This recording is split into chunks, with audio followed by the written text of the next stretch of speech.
Hello mga guys, magandang hapon. Duty na naman.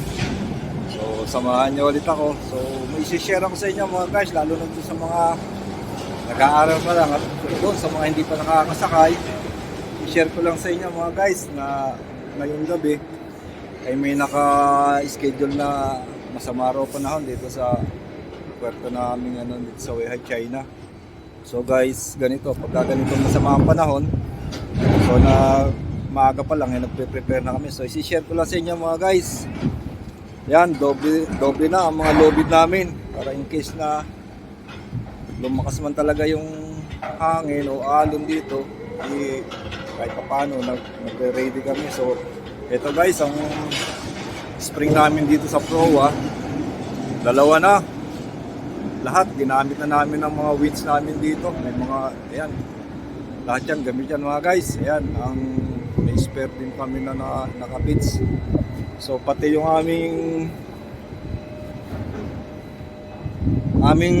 brace line guys, doble na rin. So ayan, doble na guys yung aming mga lubid. Itong brace line namin dati, pag normal lang ang panahon, itong brace line na to single line lang to. So ngayon ginawa na namin dalawa dito sa headline namin guys.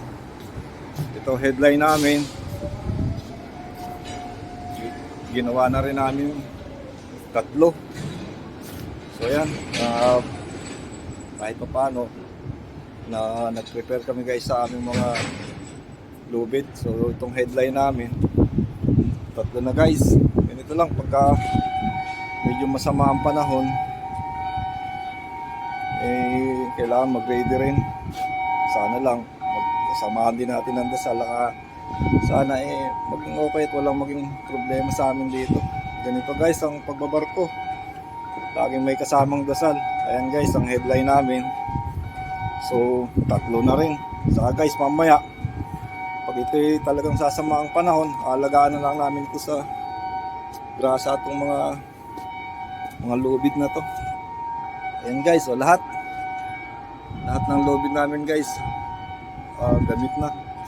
Sa popa, ganun din. Ito yung mga lubid namin guys sa Proa. Lahat guys, nakagamit na. Meron pang spare sa ginamit namin sa brace line. So, ganun lang guys. Mamaya silipin natin yung aming popa. Kung ano naman ang papakita ko rin sa inyo mga arrangement ng lubid doon. Guys, sige, punta tayo sa popa.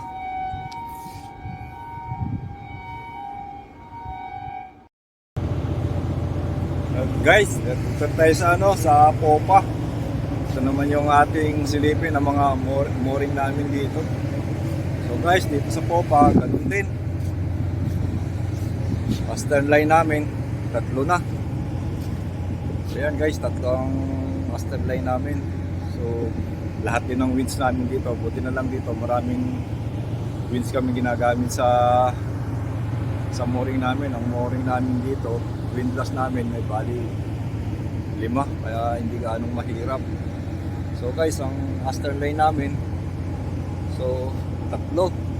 Sana naman pagka talagang sumama ang panahon mamayang gabi, wala namang damage dito sa aming mga lubid. So ang master line namin guys, tatlo. Ganon din sa brace line, dalawa.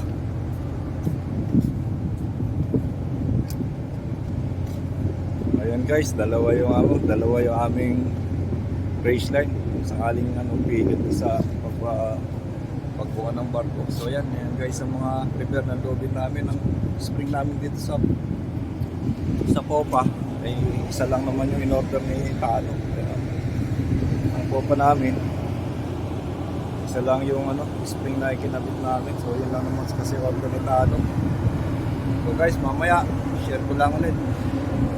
May pagkakataon tayo makapag-video mamaya ang gabi.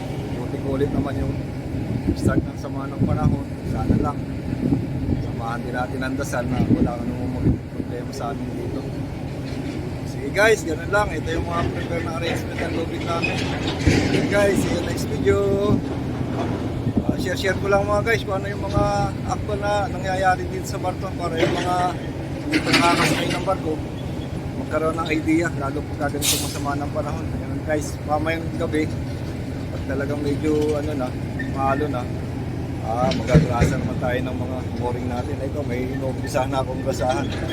Yan guys, kailangan yan, mga ganyan, may grasa para hindi ganong magka-damage yung lubid. Sige guys, see you next video!